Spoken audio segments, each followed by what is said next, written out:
Dear students, मैं Suresh Chandra Sharma, assistant professor political science. पिछले video में हमने प्लेटो के न्याय सिद्धांत पर चर्चा की थी। इसी कड़ी में आज हम आगे बढ़ते हुए प्लेटो के सिद्धांत की विशेषताएं और उसकी आलोचनाओं पर प्रकाश डालते हैं। न्याय से प्रमुख विशेषताओं में पहली विशेषता है कि उसने 3 गुणों का समावेश किया। नंबर 1, प्लेटो कहता है कि व्यक्ति में 3 प्रकार के गुण पाए जाते हैं: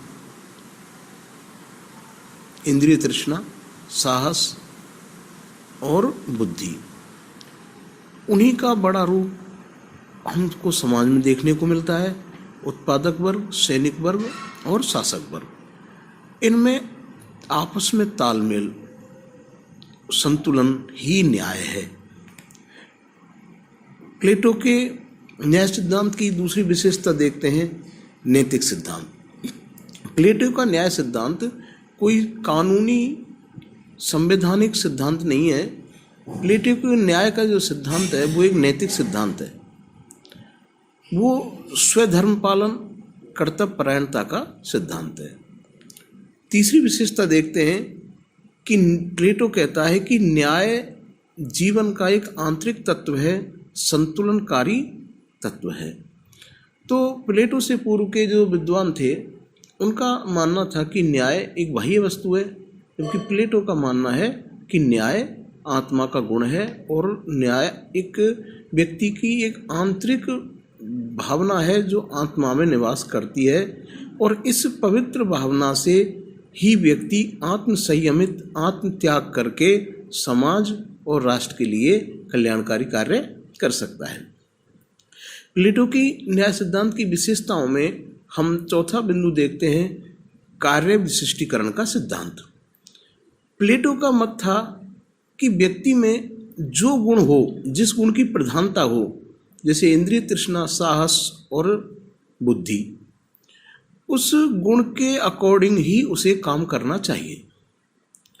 ऐसा करने से क्या होगा कि उस गुण का विकास होगा और व्यक्ति अपना बेस्ट परफॉर्मेंस दे पाएगा। यदि व्यक्ति को उसके गुणों के प्रतिकूल या उसकी इच्छा के प्रतिकूल कार्य कराया जाएगा तो वो अपना बेस्ट नहीं दे पाएगा। इसमें उसका समय और धन दोनों बर्बाद होंगे।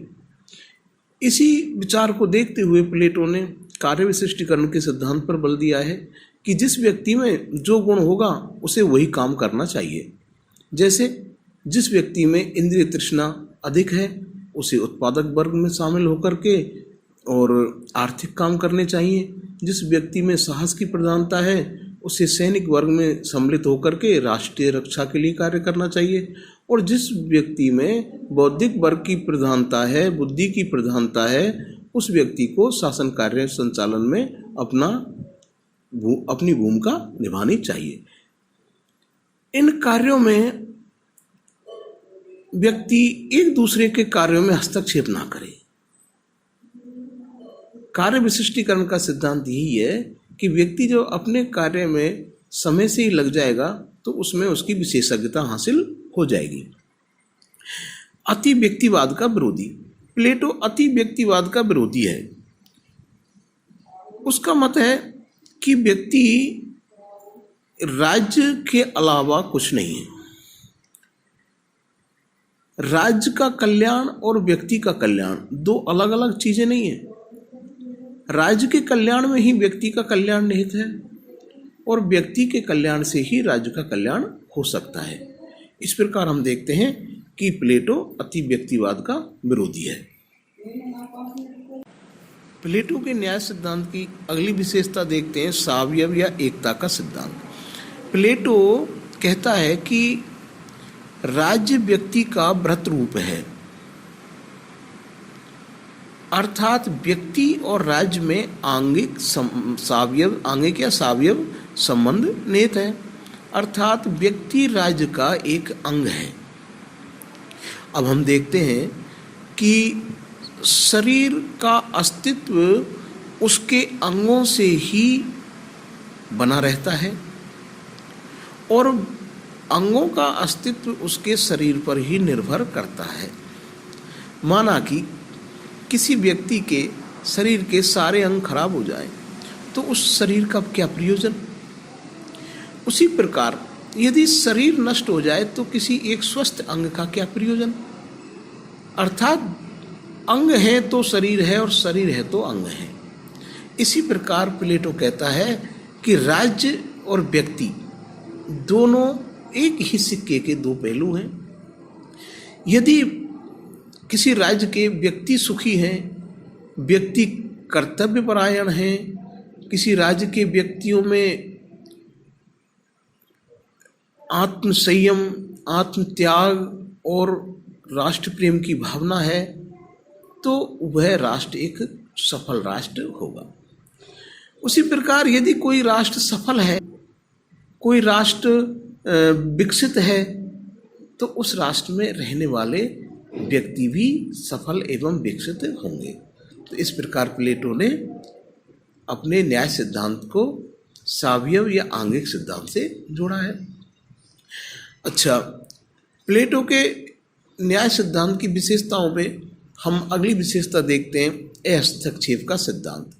प्लेटो कहता है कि व्यक्ति में तीन गुण जो होते हैं, वे तीनों गुण एक दूसरे को डिस्टर्ब ना करें, हस्तक्षेप ना करें।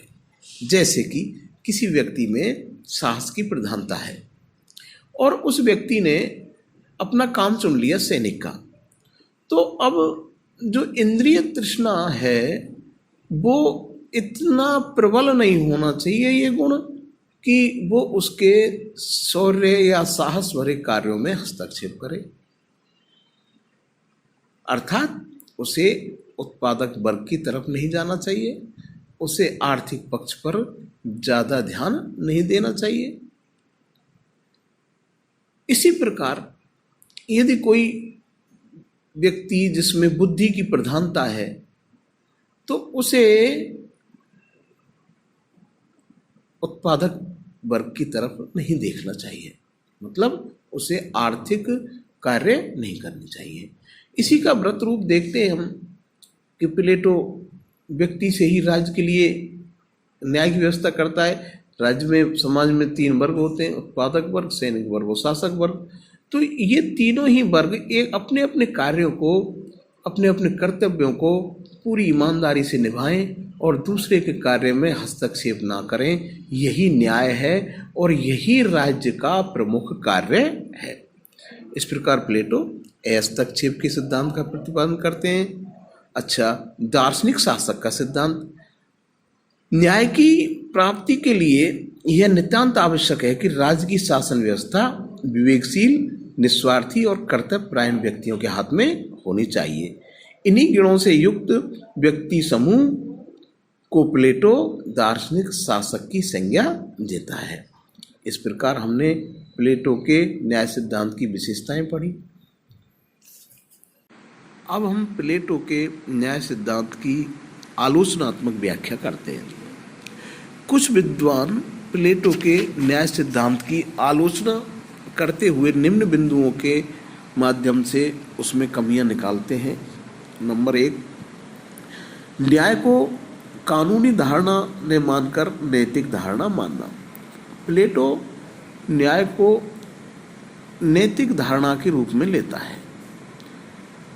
वर्तमान समय में हम देखते हैं कि न्याय शब्द सामने आते ही एक बात दिखाई देती है कि कोई कानून का जब उल्लंघन करता है तो उस व्यक्ति को हम कह सकते हैं कि ये न्याय के पथ पे नहीं है, अर्थात अदालती न्याय। परंतु प्लेटो जो है, प्लेटो का न्याय एक नैतिक न्याय है जो कि आधुनिक समय में उसकी उपयोगिता बहुत कम है। कुछ विद्वान कहते हैं कि यह न्याय सिद्धांत आत्म संयम, आत्मनिषेध आदि नैतिक सिद्धांतों पर आधारित है, लेकिन कानूनी शक्ति के अभाव में यह एक निष्क्रिय सिद्धांत है। व्यक्तियों की इच्छाओं एवं विभिन्न हितों में जब टकराव की स्थिति उत्पन्न होती है तो उस समय प्लेटो का न्याय सिद्धांत कारगर साबित नहीं हो सकता। अतः इस शब्द का वह अर्थ नहीं है जो जनसाधारण न्याय का अर्थ समझता है। इसकी दूसरी आलोचना करते हैं हम कि व्यक्ति को राज्य का अधीन बना देना। प्लेटो व्यक्ति को राज्य के अधीन बना देता है। प्लेटो व्यक्ति का अपना एक पर्सनल कोई भी अस्तित्व नहीं मानता। प्लेटो कहता है कि राज्य में ही व्यक्ति है, राज्य प्लेटो के लिए साध्य है और व्यक्ति उस साध्य की प्राप्ति का एक साधन मात्र है। इसी प्रकार प्लेटो की तीसरी आलोचना करते हैं हम कि अत्यधिक पृथक्करण। प्लेटो समाज के तीनों वर्गों को पृथक कर देता है, उत्पादक वर्ग, सैनिक वर्ग और शासक वर्ग, और इनको इतना पृथक कर देता है कि ये तीनों ही वर्ग एक दूसरे वर्ग पर ना तो नियंत्रण कर सकते हैं, ना ही उनकी मदद कर सकते हैं, ना ही उनकी कमजोरियों को दूर करने में कोई सहायक सिद्ध हो सकते हैं, ना ही उन पर नियंत्रण रख सकते हैं। इस प्रकार यह अत्यधिक पृथकता जो है वो राज्य को तोड़ने का काम करेगी कि तीनों वर्ग अपने अपने स्वार्थों के पूर्ति में भी कार्य कर सकते हैं। अच्छा, प्लेटो के न्याय सिद्धांत की अगली आलोचना हम करते हैं। अगली आलोचना में हम देखते हैं कि जेनोफोन और जॉन बावले जैसे विद्वान प्लेटो के न्याय सिद्धांत को प्रजातंत्र विरोधी मानते हैं। कैसे? कि प्लेटो का न्याय सिद्धांत अप्रजातांत्रिक है उनकी नज़र में।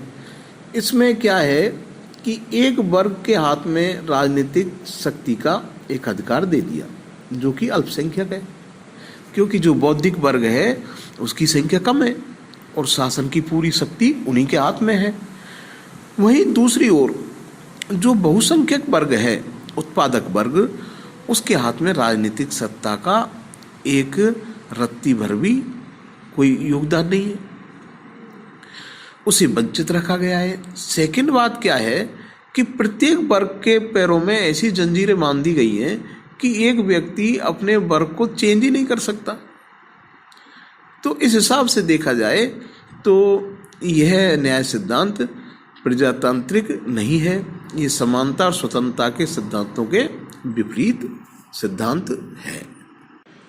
प्लेटो के न्याय सिद्धांत की अगली आलोचना में देखते हैं कि इनके सिद्धांत में कुछ विरोधाभास भी दिखाई देते हैं। जैसे कि तीन वर्ग हैं, उत्पादक वर्ग, सैनिक वर्ग और शासक वर्ग। तीनों ही वर्ग एक दूसरे के कार्यों में हस्तक्षेप नहीं कर सकते। चलो, इस सिद्धांत का जो आधार है वो इस बात पर निर्भर करता है। अब हम देखते हैं कि शासक वर्ग जो है उसका काम क्या है? कानून बनाना, शासन का संचालन करना। और शासन का संचालन करना और कानून बनाना, ये कार्य जब वो करेगा तो इस कार्य से प्रभावित कौन होगा? उत्पादक वर्ग और सैनिक वर्ग। तो एक हिसाब से देखा जाए तो शासक वर्ग जो है वो दोनों ही वर्गों में, मतलब उत्पादक वर्ग और सैनिक वर्ग के कार्यों में हस्तक्षेप स्पष्ट रूप से कर रहा है। अन्यथा यदि वो हस्तक्षेप नहीं करेगा, इनको नियंत्रित नहीं करेगा, तो फिर उसकी उपयोगिता क्या है? तो इस स्थिति में देखते हुए हम देख सकते हैं कि शासक वर्ग सैनिक और उत्पादक वर्ग के कार्यों में हस्तक्षेप करता है, परंतु उत्पादक वर्ग और सैनिक वर्ग शासक वर्ग के कार्यों में हस्तक्षेप नहीं कर सकते। इस प्रकार हमें प्लेटो के न्याय सिद्धांत में ये विरोधाभास भी दिखाई देता है। प्लेटो के न्याय सिद्धांत की अगली आलोचना में हम देखते हैं कि अधिकारों और दंड की व्यवस्था का अभाव। प्लेटो न्याय सिद्धांत में व्यक्ति के अधिकार, स्वतंत्रताओं, उनके ऐच्छिक कार्यों के क्षेत्र आदि की कोई व्यवस्था नहीं करता। प्लेटो ये तो कहता है कि एक दूसरे के कार्यों में हस्तक्षेप नहीं करना चाहिए, परंतु यदि कोई एक दूसरे के कार्य में हस्तक्षेप करता है तो उसका पनिशमेंट क्या होगा, उसके दंड का क्या विधान होगा, इस पर प्लेटो कुछ भी नहीं कहता। और जब तक यह क्लियर नहीं हो सकता कि ऐसा करने पर या ऐसा नहीं करने पर ये पनिशमेंट होगा, ये दंड होगा, ये जब तक व्यक्ति को नहीं पता होगा तो व्यक्ति सही और गलत में अंतर नहीं कर पाएगा। दूसरी चीज हम देखते हैं अगली आलोचना में कि यह बात ठीक है कि प्लेटो ने अपने न्याय सिद्धांत में सामाजिक सामंजस्य स्थापित करने का प्रयास किया, परंतु इसका एक दूसरा पहलू यह भी है कि तीनों ही वर्गों को अपने अपने खूंटों से बांध दिया और उनके बहुमुखी जो व्यक्तित्व होता है एक व्यक्ति का, उसका दमन कर दिया। माना कि किसी अवस्था में किसी व्यक्ति में किसी गुण की प्रधानता हो और समय बदलते ही, अवस्था बदलते ही, संगति बदलते ही उसमें दूसरे गुण का प्रभाव बढ़ने लगे, तो वो व्यक्ति क्या करे? उसे तो वही काम करना है जो उसने एक बार चुन लिया। इससे क्या होगा? व्यक्ति का विकास रुक जाएगा। ऐसी व्यवस्थाएं व्यक्ति को कूपमंडूक बना देती हैं। तो इस प्रकार हम देखते हैं कि प्लेटो के न्याय सिद्धांत की कुछ आलोचनात्मक पक्ष जो है वो हमने आपके सामने रखा है। ऐसी ही आलोचना में कार्ल पॉपर जैसे विद्वान प्लेटो के न्याय के सिद्धांत को सर्वसत्ताधिकारवादी सिद्धांत भी कहते हैं। और इसी प्रकार हम कुछ जगह पढ़ते हैं कि प्लेटो एक दार्शनिक निरंकुशतावादी विचारक है कि उसने शासन की सारी शक्ति जो है वो अभिभावक वर्ग मतलब शासक वर्ग के हाथ में सौंप दी है और इस अभिभावक वर्ग या शासक वर्ग को वो दार्शनिक विद्वान या बुद्धिमान कहता है, परंतु पूर्णतः सत्ता का उपयोग करने वाला व्यक्ति कभी भी निरंकुश हो सकता है। इस प्रकार हमने प्लेटो के न्याय सिद्धांत के एक दूसरे पक्ष को भी देखा है।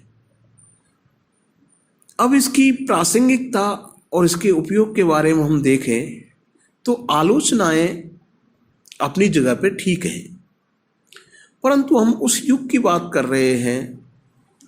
कौन से युग की? ईसा से 400 ईस्वी पूर्व।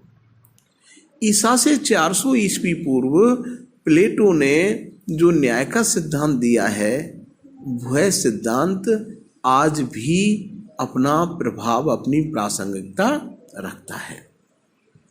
आज भी हम ये उम्मीद करते हैं कि शासक वर्ग जो है, वर्तमान प्रजातंत्र में देखो तो हम यही उम्मीद करते हैं कि एक विद्वान और पढ़े लिखे लोग सत्ता में आए और सत्ता में आने वाला व्यक्ति सत्ता का दुरुपयोग ना करे, भाई भतीजावाद ना फैलाए, जो कि आज की राजनीति का सबसे दूषित पहलू है।